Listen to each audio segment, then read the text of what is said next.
Good evening, everybody, and welcome back. So my friends here in the podcast, they started to make me laugh just before I go live. Lots of fun. So we're actually missing one of the group. Jan won't be with us tonight, but we found a replacement. Stumbled in from the pub, so if some of the things he says sound slightly incoherent, it's because they are. Yeah. Wazzy, not Kimmy. How are you? I'm good. Yourself, Jonah? Great stuff. And then the other two, Devon and Muna. Hello. Not Haro. Say hello to the people. We have viewers, damn it. Take this seriously. Bunch of clowns. But how is everybody tonight? Is everybody happy? Pubs are open. That I've been in a wholesome few weeks, so yeah, I'm good. I'm good. Great stuff. It's cold this side of the world. That's because you're drinking tap water coffee. You might have been going to boil the kettle. Oh no. He's a knee kettle. Big difference. I know Devon is becoming quite famous for his way of drinking coffee. It's quite unique. What's the deal? What's the deal with the coffee? I actually forgot what tap water. That's the trick. Just tap water. That's the trick. No, cold tap water. I don't know. No milk or sugar. No milk or sugar. Okay. That makes all the sense. So it's just Devon is at risk of losing power. So let's just start with SSR. Had its round 1 last week, Thursday. How did that go? Did you guys happy with it? Oh, brilliant. I enjoyed myself until I put it up. From a commentary perspective, we were quite busy in the comms box. We had quite a few viewers at one stage, and I think we were up to 50 comments before the race started. So just in qualifying, we were up to 50 comments. So channel did really well, and it's obviously that was on the midweek racing channel, and I believe in weeks to come that will change to SSR. They can't upload to their YouTube channel right now. There's something wrong there. But I actually didn't manage to get a copy of the points.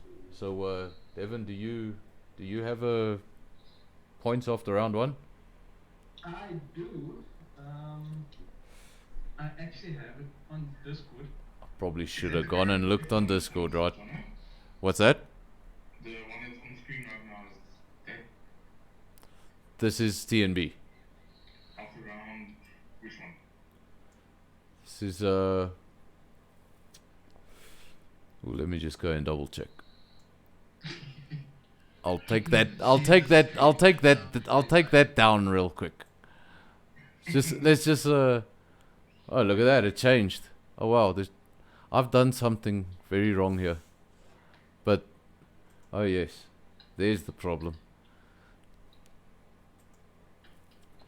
Well, I'll figure out which one's the right one, and then I'll let. It is the right one. Okay. We'll just go back to SSR for a second. What's the points situation? Mind us of the podiums. Yeah, I know I was commentating, but You. I should know best. You forgot. Johan should be here. So the points are supposedly using the guy's real name. So I don't even have the PSN ID, so I can't even tell you who's who now. But Robert is leading, Wesley second, Kuda third, and Dirk fourth. Dirk actually had a brilliant race up until a certain point. Yeah, he was very unfortunate. He was having a great race. He came into the pits and They didn't want to work on his car because he parked it a little bit offish. Bentley parking assist gone wrong. I saw him going forwards and backwards. Yeah, no, there was an awfully long pit stop and it cost him the race. So could have been different at the end there. And next week, well, this week, Thursday, what's the track? That's that horrible Brands Hatch. Bloody hell. The horrible Brands Hatch. Is that the Jeep? Is that a layout I'm not aware of, or? The way I drive it, it's horrible because I make my own loads there. Especially there after turn 3, no? Turn 4. Yeah, turn 4 there's a nice off-road section that I usually end up going to. So you walk from ACC to Farming Simulator.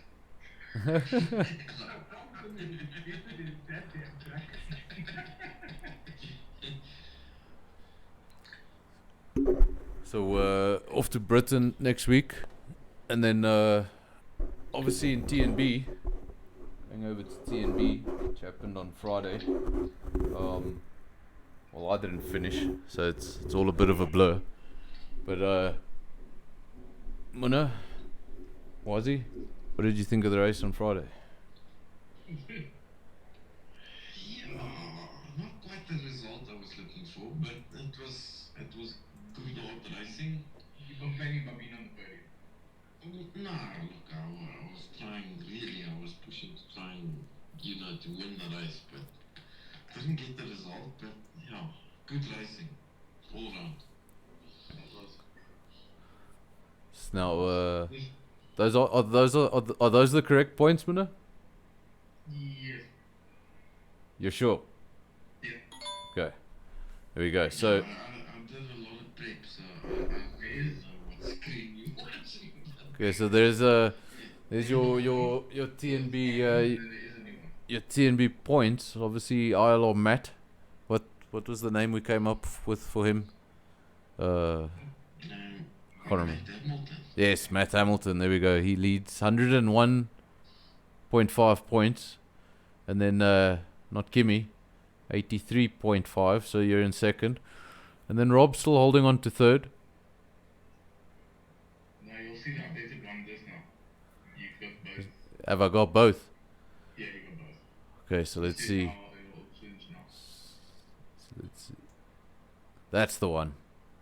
Okay, there we go. So Matt still leads. That's 137. Sorry about that. And then Kimmy's still second, 114. Top two remain the same. And then it's actually Sebastian in third, 87. Boinky's fourth, and Rob's starting to slip. He's in fifth, and those points are draw with sixth place. So and then over in the constructors, well, Renault's running away with it at the moment. And if my teammate could pull up his socks, maybe Alpha could be somewhere. I would just love a teammate.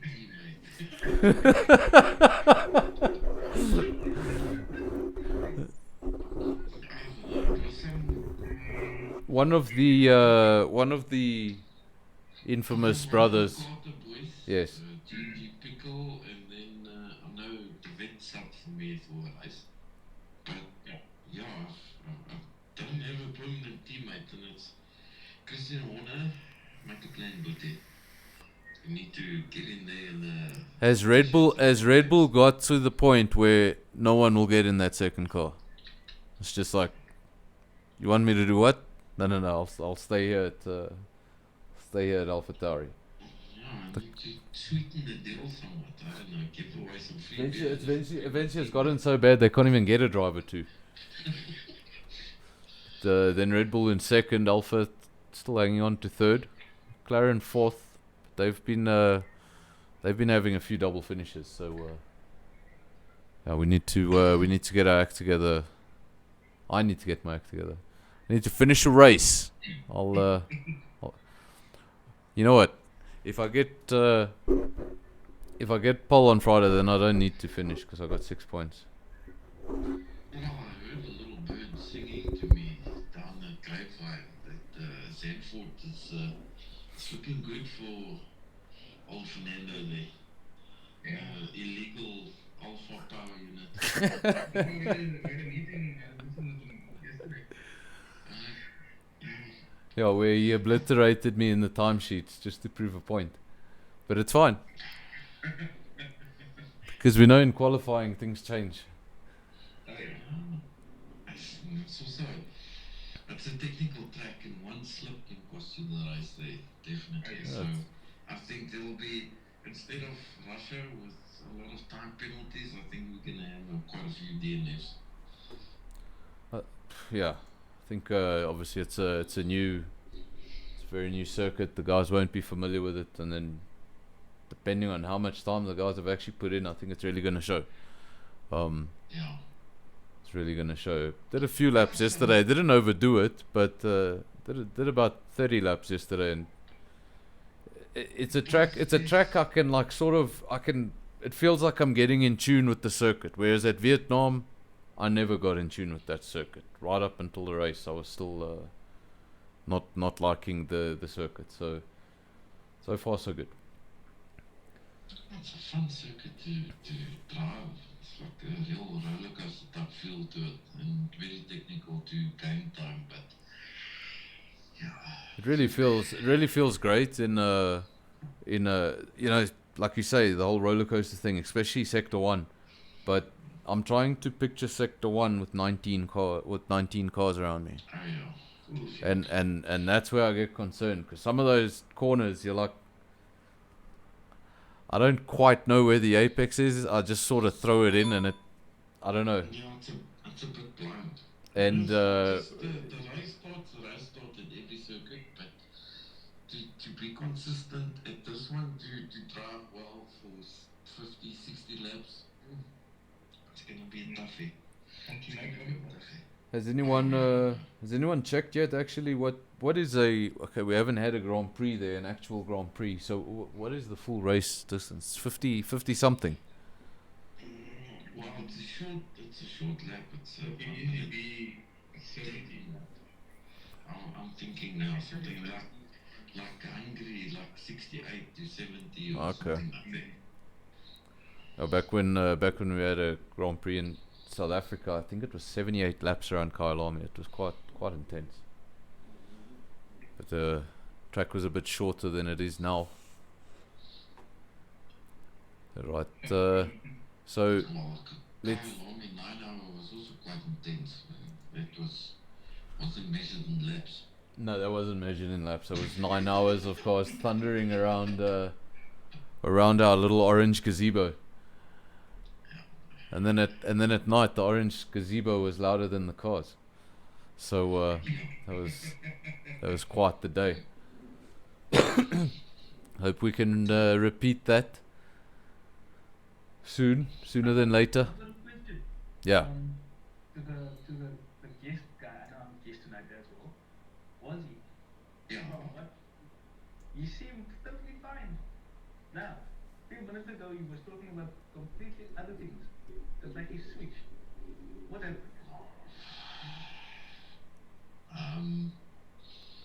I can need popcorns for training, Devin. This No, it must be, respect what you guys are doing on the podcast, and I've actually been an avid watcher of it for quite a few episodes, so, I must be slightly coherent, I suppose. He's making an attempt, which is much more than I can say for Devon, who just showers our podcast with curse words. He thinks he's walking down a street in Woodstock. I'm walking down the street with my Nikes on. In Woodstock, Yeah. because that's why you talk that way. The oaks down in Cape Town, they get a bit violent when the tap with the coffee gets a bit cold, Yeah, but Devon likes it cold. It's the right way. It's even better with water from the Atlantic Ocean, because then it's salty. So let's go on to the F1, guys. What Spanish Grand Prix? What do you guys think? Your shortest analysis Let's start with Devon. Keep it to one sentence. I can do it in one The race in one sentence, starting with Devon. Vettel should get a pay increase. Or anything like that. Okay, Vettel deserves a pay increase. Okay, Muna. I think the sport needs a real reset button. That's all I can say. And Wazzy's gonna probably do this in one word. Yes, look, just to iron it out, you know, the midfield battle was quite interesting, but as a whole, as an event, we all know Spain, snorefest. It was a snorefest. It was an absolute. I've got the time, the official time sheets, the official race classification on the screen, and I really don't need to. It's just there for the positions. If you're trying to look at times or anything like that, this will be completely useless to you, because it says Hamilton, Verstappen 24 seconds down the road, Bottas a further 44 seconds down the road, and then the rest of the the rest of the list is +1 with Latifi +2. So yeah, 3 cars on the lead lap at the end there, and just Verstappen never really had. I don't know. In the beginning, it sort of looked like he was keeping the gap pretty close, and at one stage, he even looked like he was closing in, and then there was just nothing. No, everybody was hoping Red Bull would have Mercedes' race pace, but they just quicker.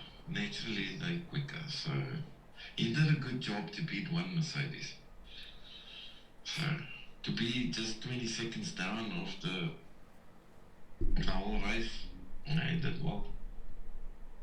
Should But Bottas not good for viewing. should Bottas be 45 seconds down the road from his teammate? Well, look, he did put. He did.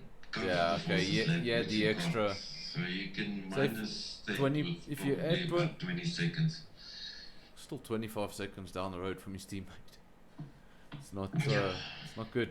No, you can see the difference in the caliber of drivers if you break it down like that. And obviously Verstappen drove the wheels off that car to get it in second, and then good result for Racing Point. Double finish, 4th and 5th. 4th and 5th, yeah. Perez just doing the one stop. He was quite unlucky with the blue flag, to be honest, but That was, to be honest, that was ridiculous. Yeah, no, that was. no, but they I understand interviewed it. him after the race, and actually what we saw was the whole main straight at the back, and then going into turn 1. The blue flags actually started in turn 9, and he said he didn't feel safe to let a car pass in that narrow third sector of the track. So, Which is understandable. yeah, but you know, he passed 3 blue flags. He knew it, and he accepted the penalty for it. So, And obviously, top finishing McLaren. Carlos Sainz in 6th. Vettel somehow bringing that car home in 7th on his own strategy. Vettel also just the one stop. yeah, I couldn't see your screen, but obviously you've got the top 3 drivers, and then everybody +1 and +2. But like I said, in the midfield, if you got Sainz was about call it about 3 or 4 seconds in front of Vettel, but from Vettel downwards, it was really tight, really tight. You see what Albon said about Vettel's tragedy? He's like, no ways. That shouldn't have happened. He shouldn't have been able to do that, but he did, at one stop. Yeah, I think Yeah. that also shows the class of the driver. They can do that. I think Vettel. Just in a I think- unfortunate dog of a Ferrari, and the relationship there, It's sour. it's gone really bad. And for him to do what he did, getting driver of the day, coaching his pit wall, I told you that he's still a 4 times world champion. He didn't get those championships, falling in his lap. He's obviously got some skill that he still has. So, yeah. And he did a good job, but he had to coach them through it. I can't remember the exact quote but basically the whole thing. He asks his engineer, the guy in front, what lap times is he doing? The guy behind, what lap times is he doing? Okay, this is what I need you to do. Work out what lap times I need to do for them not to get past. And they told him, okay, at 22 this, he says, okay, I can do that. Like, he has to tell his engineers, right, listen, this is what I need you to go and work out. Like, they should have worked this out already for him. His statisticians, they should be 2 steps ahead of the driver and already have a backup plan for their next plan. And that's just not the case. The thing is, you go to pit for soft tires. He asks them, are we going to stick with it or we're going to stop again? I say, we're going to stop again, push. So for 4 laps, he's doing quali laps. He's pushing to get the undercut, to get some momentum. And then after that, they come on the radio and ask him, what do you think about, sticking with these tires? After he abused them. And he's like, yeah, you could have told me this 3 laps earlier. I just took out how much life from my tires. So and he still managed it. So big up. Yeah, I can flip my abs for that one. Yeah, no, he still managed to pull it off, and I think that's the 4-time world champion in him that we don't see too many times. He didn't spin. Oh yeah, he's pointed the wrong way. Just before I forget, do you think Ferrari are gonna get away completely scot-free? Charles Leclerc was driving without his seatbelts. He didn't even tell the team. That's what's shocking. Because he gets the car going, and then he's like, okay, boys, we really need to box. And they're like, no, but we can see the data, and the car's fine. But then can you blame the team? Or No. do you fine Leclerc? Driver is at fault. The driver, imagine him making an accident, flipping the car somehow and getting flung from the car if it's his fault or not. He must know, if you undo your seatbelts, that's finished, that's klar. Either you go back into the pit, redo your seatbelts and then go, or just retire completely. It's the same with the Hendricks. No, I think, look, he's young, he is the up-and-coming guy in Ferrari, and he's got skill and he's got talent. But that's the lack of experience of a situation that you're not sure what to do. Because I'm sure if Charlie was in charge and he saw that, that's a no-go. It wouldn't have gone down well. No. Because I'm surprised that hasn't come up. I think they're handling it behind closed doors. No, but you see that's also another thing about F1 that's not right at the moment is, these things behind closed doors. Like what happened last year, the Ferraris weren't on pace, everyone went on holiday, they came back, all of a sudden the Ferraris couldn't stop taking pole position, then they had a meeting with the FIA, and then they never took pole position again. Yeah, but that's a bit different. The thing about let's say the thing about Charles's seatbelts is they're always pushing for safety, and they've got slogans: don't drink and drive, don't do this. Imagine a 6-7-year-old looking and say, Daddy, Charles is driving without seatbelts. It's something they'll keep on the download. A legal power unit, that's something completely different. And I agree. The thing about this whole Racing Point thing with the blood ducts and this, Ferrari's pursuing, with Renault, because they say in their statement they want transparency. you, you're like, Illegal one.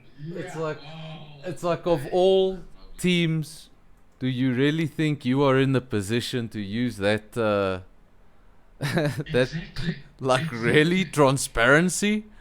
You want to talk about Exactly. transparency? Let's start with 2019. Let's Yeah.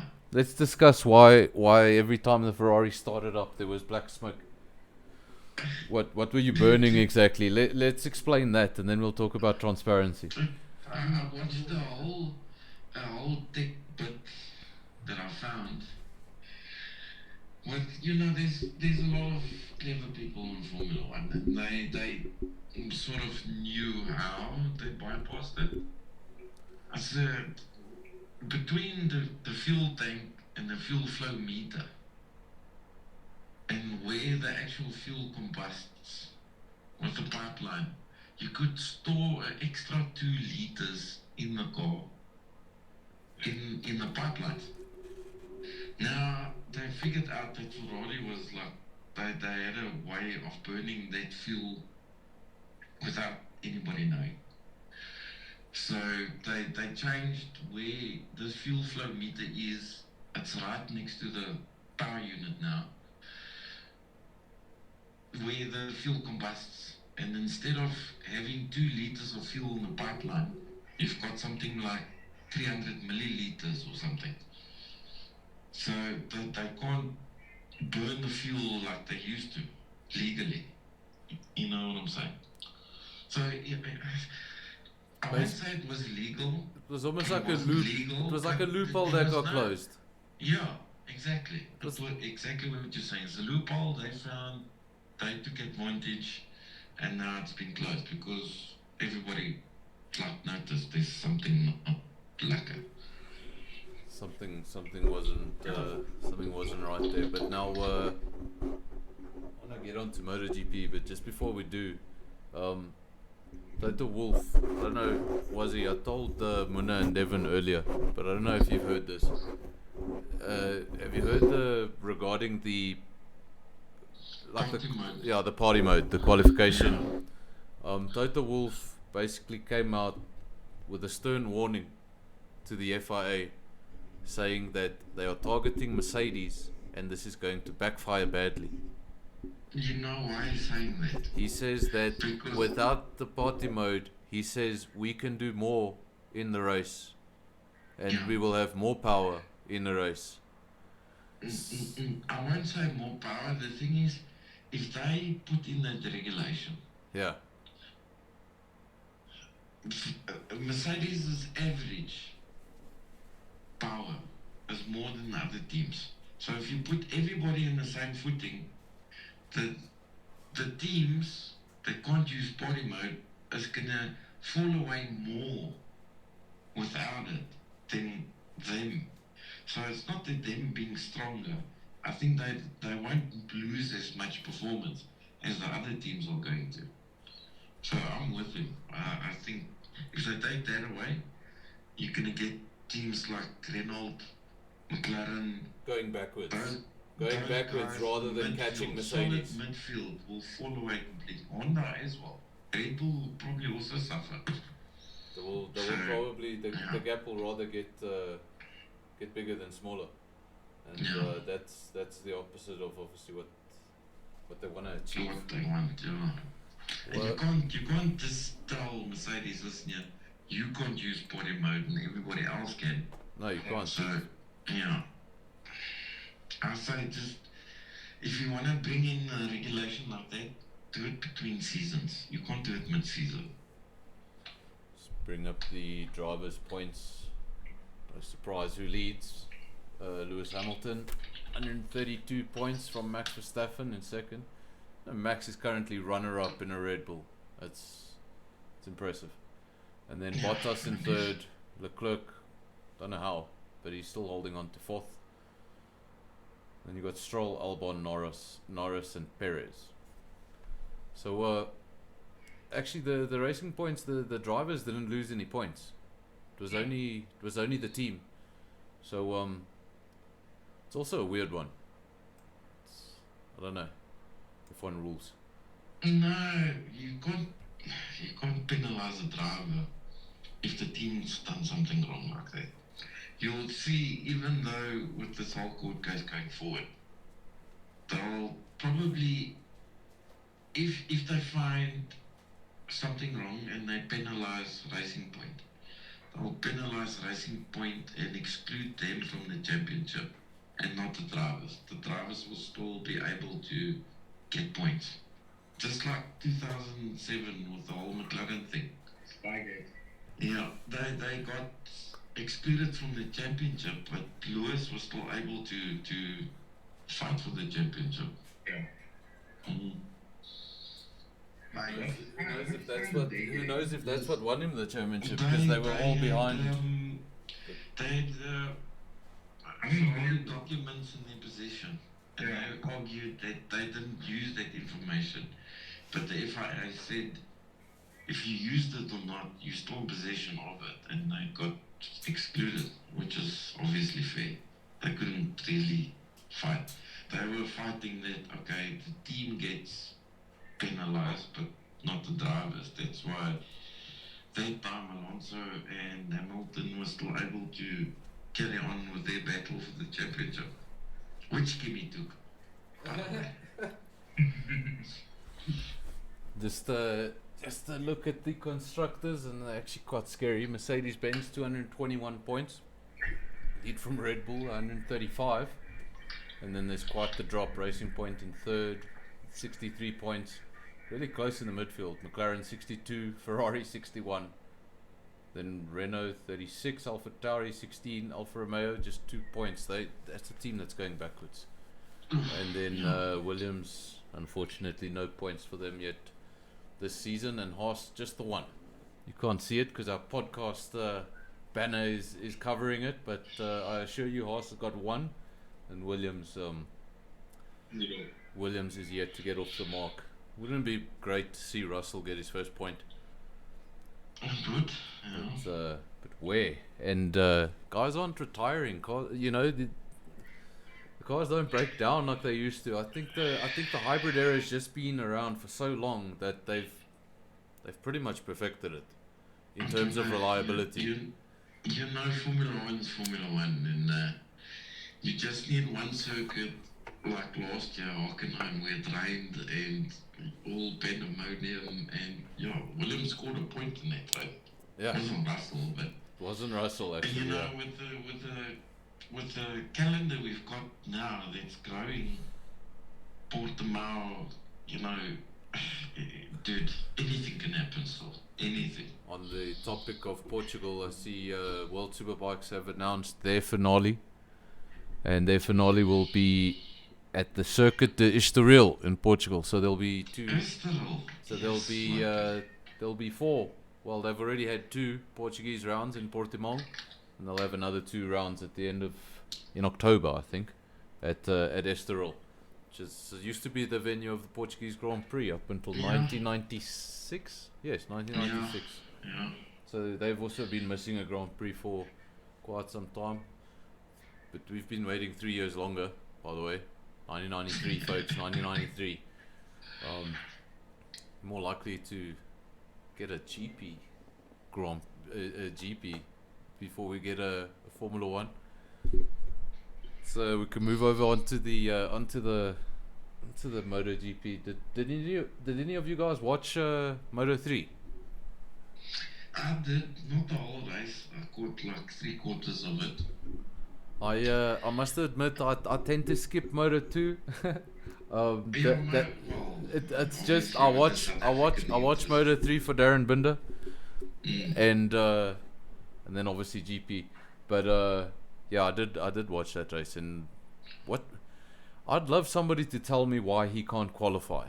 Is he just a very bad one lap guy, or is it the bike? He doesn't. They identify quite well in his first season in Moto3. They identified that he's not a strong qualifier. Okay, because 25th on the grid, up to 12th in one lap.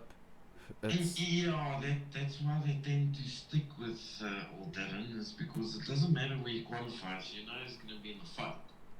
The only problem is for him to get into the fight, he burns out his tires. Yes. So He's a whole balls to the wall rider that. if he could start in the top 6, I think that guy would be he's very fast. Yeah, no, he's He's quick, very he's quick, fast. So I think if he could get like a decent start and have 5 bikes in front of him versus 20, that would be great. But he's definitely getting better, and he actually led that race momentarily. Not for long, but he did lead, and was on the podium for a large majority of it, and then finished in 4th. So didn't quite get on the podium, but yeah, they call him box office Binder. Yeah, He's quite the. If he can sort out his qualifying and, like you say, being able to manage his tires more, he'll be one of the greats. I think I he remember Brad's first victory he scored. came from last You on the know, grid 31st on the grid at a ref. at the race, and he won the race, and that was one of the greatest. But the other thing is Moto3. I mean, those guys doesn't go in a corner without somebody overtaking somebody. Nope. They like on each other the whole time. It's complete insanity. It's insanity. Yeah. It's like if you're in that lead pack, you're gonna go around for about 25 laps with these things buzzing around your knees, guaranteed. You're not gonna break away, and you don't see it in Moto3. It's really rare. I saw the KTM's do it a few times, like Brad Binder and Miguel Oliveira when they were in their prime. They'd get a breakaway in Moto3, but it didn't happen very often. Yeah, but if you break away, there's always like a 2-3 rider breakaway. All you need is to run wide, and you're not gonna have one guy catch up to you. You're gonna have 9 guys catch up to you. Yeah. And yeah, It's like a pack of Jack Russells. But smelling fucking Buddha. oh, it's brilliant. Well, I knew we had to get this guy on the podcast somehow. Wait, so why they call him Blockbuster Binder? Blockbuster Binder, because he's a blockbuster, like a big movie. He's an action flick. You don't know what the heck you're gonna get, but you're gonna get action packed. He's never alone. He's always lining some move, and it's normally on the brakes. That open the brakes is a demon. Yeah, on the brakes, it's If insanity. you look at people around him, it looks like they brake like 8 meters before he starts braking. The camera was on him, okay, and he's hard to miss because he's got a big green 40 on his bike, and he went from 14th to 10th in one corner In one move, yeah. on the brakes.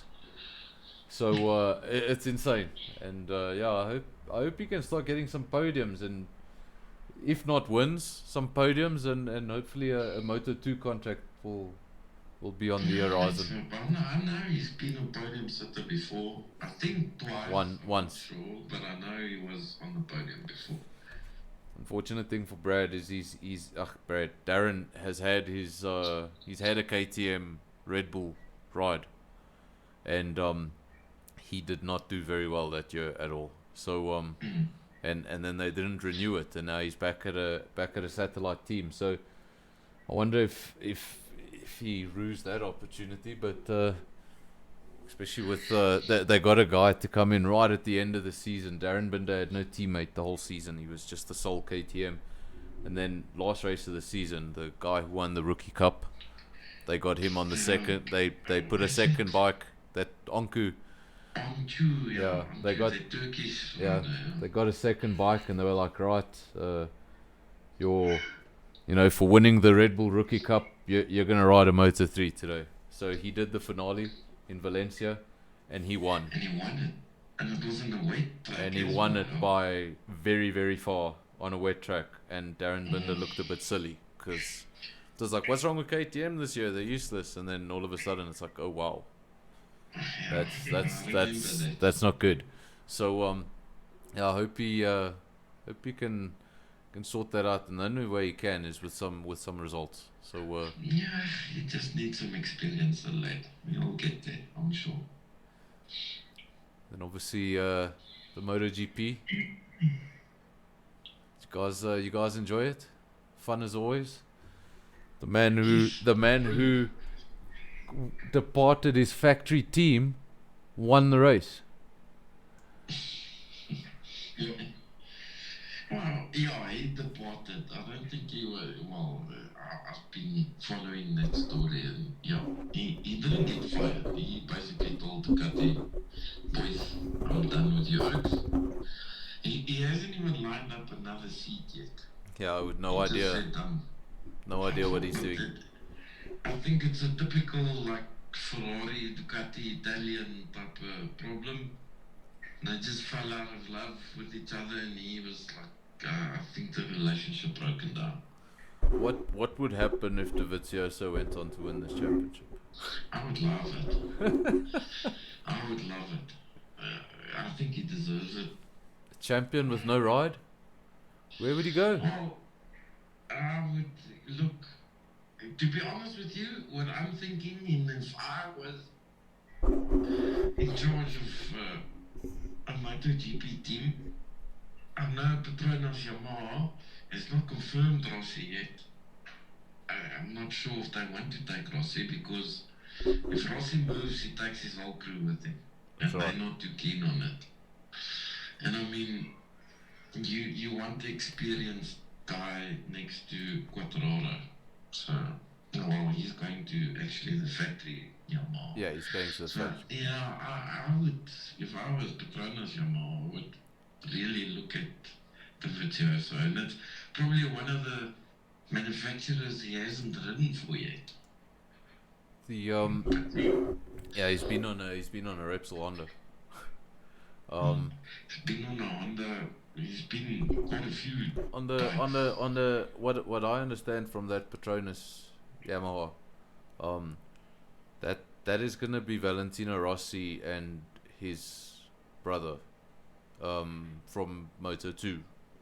He has a stepbrother in Moto2, Luca Marini. And as far as I understand, Luca Marini's gonna take the step up onto that bike. But then where is Morbidelli going? Morbidelli, yeah. So yeah, there's still a lot of unanswered, and we're actually quite late into the season, and there's a lot of stuff we don't know. 2021's going to look interesting. Dovizioso is not going to be on a red bike. That's already. Yeah, the thing is, a lot of the guys have got contracts, so Dovizioso's moves are limited. But I mean, somebody with opportunity, they will be mad to overlook him. And I mean, he's 34, 35. Yeah. He's still got some years in him left. Second place, Suzuki. Yeah, Johan Mir would have been happy with that. definitely. Don't know if he would have got second place if his teammate kept it on two wheels. That was Alex Rins. He threw it away. Jack Miller finished third, and then Brad Binder, fourth place. I think Jack Miller would have been disappointed. He would have loved to snag that race victory. I think right now he'd love to be beating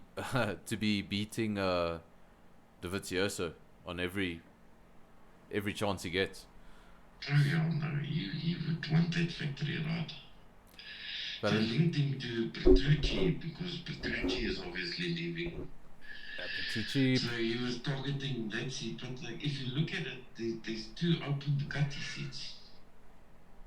Yeah. would he still be tied to that manufacturer? Zarco. Well, if you guys heard the news as of this afternoon, Zarco is going in for surgery. So I don't know if he's going to take part this weekend. I don't think so.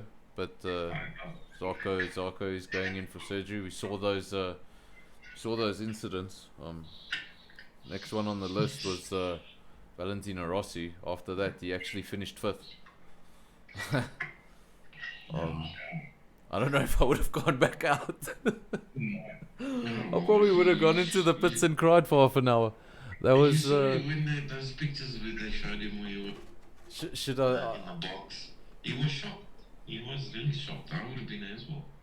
But as you see, he could recover. But Vinales couldn't. Yeah, Vinales went to the back of the field and just disappeared. Look, those boys are really, really lucky. We could have been sitting here talking about something totally different if Rossi was a couple of tenths quicker or Vinales was a couple of tenths slower, we would have not been happy and talking about How close it was. No, we would have been talking about something else. yeah. But let's just see what's that. I've got it here somewhere. There's the Riders Championship. There we go. I can't see the screen. There we go. Quartararo leads the championship from Andrea Dovizioso. Actually, just let me move this, then we can actually see. There we go. Quartararo on 67 points. Dovizioso in second. He's on 56 points. And then Maverick Vinales third, 48 points. Brad Binder 41 points. Not far behind, and he's just ahead of Valentino Rossi. It's quite a thing to say, eh? Just ahead of Valentino Rossi in the championship. Not bad there. Doing well. And then Nakagami in sixth. Is that? Oh wow. No, you know Nakagami in sixth is your top Honda. Yeah, I just wanted to say, no way. And I only got the first screen of the Riders Championship, so it only covers the top 9, so I don't know where the next Honda is. There's only one Honda in the top 9, and it's Nakagami. So there's no Crutchlow, there's no Marquez brothers. Obviously the one Marquez we know, but Alex Marquez hasn't had the step up of his fellow rookie. I'm pretty sure Paul Espargaro is feeling like Carlos Sainz and thinking, what the fuck did I get into now? Oh no, he's now going to a Honda that's known to be very difficult to ride, and the KTM seems to be coming right. KTM is working now. So he's just sort of like helped build that team. He was there for all the rough times and all the times they had absolutely no pace and no hope in finishing in a podium. He was there, and now that the bike's coming right, he's leaving to go ride a bike that when Marquez isn't there, you can see how difficult that bike is. So there was a lot of talk behind KTM's chassis that they've introduced now for the season. It's still a steel monocoque that they're using, but the layout is completely different to what they've normally been used to. Yeah. Well, the thing that I think, like, when I hear the smart people talk in MotoGP, KTM is, they're still the only manufacturer using steel frames. Yeah. And then the others don't. They're all using titanium. If you look at where KTM was and where Honda was, If I'm not mistaken, I think that's one of the things they changed. I think I heard a commentator saying that their frame is something they've gone completely against what they've stuck to for a very long time. So I think that might be the change also. I think the frame is. But it's the layout that changed, but it's still the thing where Honda is battling with is, I know if you looked last year and a few years prior, they had like quite a few winglets, and they actually in the regulations they changed the size of the winglets and the quantity that you can use. Yeah. So the front end on that Honda suffered massively because of the aerodynamic difference. Yeah. So even in the start, in when they did their test runs, even Marquez came out saying, "No, Honda it's really difficult to ride, and it's more difficult than what he's been used to." Mono, he basically said it was a cup bike, it wasn't working. So Mono, you can see the screen. So there's Brad Binder's bike. What do you think of those wings? Hey, it's quite hectic. They gotta keep the front of that thing down somehow. Yeah. Really looks good, and he's doing well. He's fourth in the championship, and remember, he didn't finish a race. There was a race he didn't finish, so if he had an extra handful of 10 points, 12 points, he could be even higher in that championship. So another little interesting fact, out of the whole grid, and then the last, I think they said it was 15 or 16 years, KTM is the only manufacturer that doesn't run with Olin springs or suspension. That's WP. Yeah. And it's amazing. They say, well, Brad, out of his own mouth, he said, the front end of that bike is phenomenal. It's different. It's brilliant. So, yeah. Good thing, and that's all. And as far as I know, WP is also in-house. It's also a KTM branded thing, isn't it? It's also an Austrian company. It's basically like a subdivision, if you want to call it that. Okay.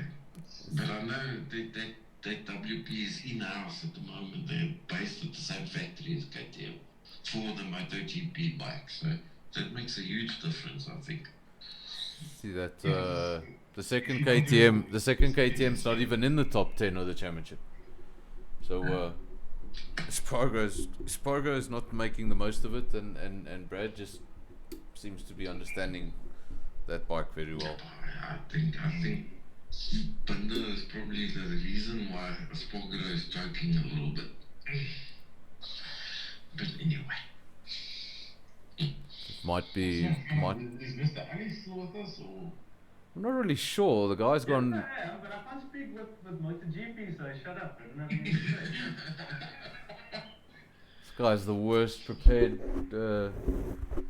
Why aren't you watching MotoGP? Are you scared it's gonna make the F1 more boring? Well, everyone's boring currently anyway. No, but that's true. You think it's boring, but you've never watched it back to back with a MotoGP race. I just wanted to say, you boys probably, you feel it as well. Watch the MotoGP race and then you watch F1 or something. And that's coming from the staunchest F1 fan. Okay, but if I sit and I watch, okay, the worst example of it was when Brad won.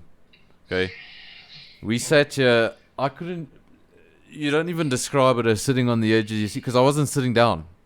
I was walking around the house. I was nervous. I was looking over at the screen. I was looking at the times. He kept on pulling away, and I was like, "What are you doing? You've got enough time. Calm down." And he just kept on going. And then we got to the F1, and it was like, meh. The reason why he was pushing, he didn't read his pitboard correctly. Oh, really? 0.5 gap. Oh, wow. Well, And not 5 seconds. Because he was pushing on the very last lap. Anyway. Yeah. Probably. He even said he was doing defensive moves in the corners. He was blocking. He's got those things have got absolutely no mirrors. So if you're not looking behind you, He was blocking into turn 3 and come out of the exit of turn 4, and he had a look over his shoulder and he's like, why am I blocking? there's no one here. What's going on here? Oh yeah, no, he was all by himself. But Oh, no. we're gonna have obviously a double header. We go back to Austria this weekend, MotoGP. I think KTM will get it right with the extra week of data. Maybe because apparently from what I heard from the commentators, Brad Binder's problem, like why he started so low down, was it really came down to practice. Time, Yeah, he just didn't have the sort of track time that that a rookie should have. It was the first time going around that track, obviously on a MotoGP bike. They don't test there, they don't do anything there, so he came up with a good result in the end. So with a proper test session and having another go, maybe he won't have to go through Q2. No, he'll be stronger, but I think everybody else around him will also feel feel the same effect. I'll also be inexorably stronger. So yeah, it's going to be good nonetheless. I mean, you can look at that list of riders and bikes and things. You can't pick a winner. You can't. That's what makes MotoGP so brilliant. We should have the man himself here, but he's not here because apparently he's drinking something in the wind. But I would ask him what happened to the Yamahas. Obviously Rossi would have been shaken up. Okay, but he was your top. Okay, was he the top finishing Yamaha? Yeah. Yes, Yeah, Rossi was the top finishing Yamaha after a near-death experience. Yeah. And what happened to Quartararo? He just fell away. It looked like he made a mistake on one of the corners and he ran over the gravel. His official comment after the race was he pushed too hard too quickly and he destroyed the tires. That's what his problem was, apparently. I can actually comment on that because I saw that crash. What I'd really like to do, but I'd like to actually bring up those crashes on screen, but we've almost reached the hour mark. But did anyone see the F2 crash? I was actually watching F2. I wasn't ignoring it. Moto 2, sorry, the Moto 2 crash. Yeah. Oh yes, out of turn one. And did you see the rider, like, he slipped the first time he ran away? Did you see the slip? Yeah. Oh, he was trying to get away. yeah, he had to get out of there, but luckily he got out of there. Did you see what resulted in his bike that remained on the track? Wow, that was somebody explained it to me today as a car hitting a pigeon. Yeah, more or less. And the thing just splits. I've never seen a bike do that. Like, this guy went. I've seen them ramp over a bike, but this guy went through the bike, and one tire went one way, the other tire went another way. It was a scary accident, and then thought we saw the worst of it, and then another red flag in MotoGP, and that was a big one. Luckily, none of the riders they came off struck anything. Because if you go out of turn one, you're nailing the throttle going down, slipstreaming somebody, that dodges the bike and you nail it straight on. If you look at the accident nicely, it goes over and he falls hard, but he doesn't strike anything or a bike doesn't knock him. Yeah, but lucky. It really just came down to the guys that were on track reacted well, and there weren't any bikes in the wrong place. Because sometimes it doesn't matter who you are, you're not gonna. There's no way to react, and that could have been a lot worse. But glad everyone's okay. But there's when it comes to the bikes, there's only so much you can do with the safety. It's it's not like F1. It's if you come off the bike, it's you in the ground. So the rider safety with the suits and the airbags and the things I've got and the technology developed in there, it's brilliant. Yeah, it is. has improved a lot over the years. It's much better now. It's actually have you ever seen when those things inflate by accident? Yeah, no. It's by accident. He gets so excited that he knocks his chest. Like a little meter in the back of the handpiece that actually reads the G-force of any impact. And if it goes over a certain amount, then it inflates the bags, which happens they're talking about nanoseconds. Because I know Marquez's crash where he broke his arm, he had 2 impacts. And both of them was over 25 Gs. Yeah. And that thing, it inflated also nanoseconds before he had the first 25 G impact. It's just, it's amazing. I'll try to look for that I'm actually snippet. I would share that you guys must watch it. It's quite interesting. they say here that the incident actually happened at 200 miles an hour. Yeah. So that's 320 to me and you. Yeah. That's insane. And you walked away and you walked without any serious injuries. You flew off your bike at 300 kilometers plus, and while he is going in for a surgery. Yeah, but if you see what happens to a F1 car when it crashes at 300, or even a GT3 car when it crashes at those speeds, there's nothing left of it. Yeah, but those cars are designed to. The whole thing is designed to crumble in such a way that it'll take the energy and the force of the accident away from the driver, and displace that energy elsewhere. So the cars are meant to brake and actually look spectacular because it's getting all the energy away from the monocoque. But on a bike, there's only so much you can do on a bike. I mean, if the guy comes off, it's him in the ground. It's Yeah, look, I have personal experience. I can tell you, when you come off, you come off. When you're on the ground, that's not bad. It's striking something. oh well. That's the killer. That's what really breaks bones and things like that. Oh, yeah. Well, we forget Wazzy is a survivor. And, yeah, no, that was a big one. That was a big scare. Yeah, that's not fun. Not fun. And he's not as popular as Rossi. Yamaha didn't just give him a new one. No. It'd be great if it worked out that way, you know. You just I dropped the bike. Well, that's the least of your worries, you know. Doctor with fucking arms like Thor, sticking his finger up my anus to see if I'm bleeding internally. So, yeah, no. Love it. It's just what you need at the end of the podcast to spice things up. Yeah. It's the truth. That's the truth. It's the truth, and it's all about Wazzy's posterior. Brilliant stuff. But Yeah.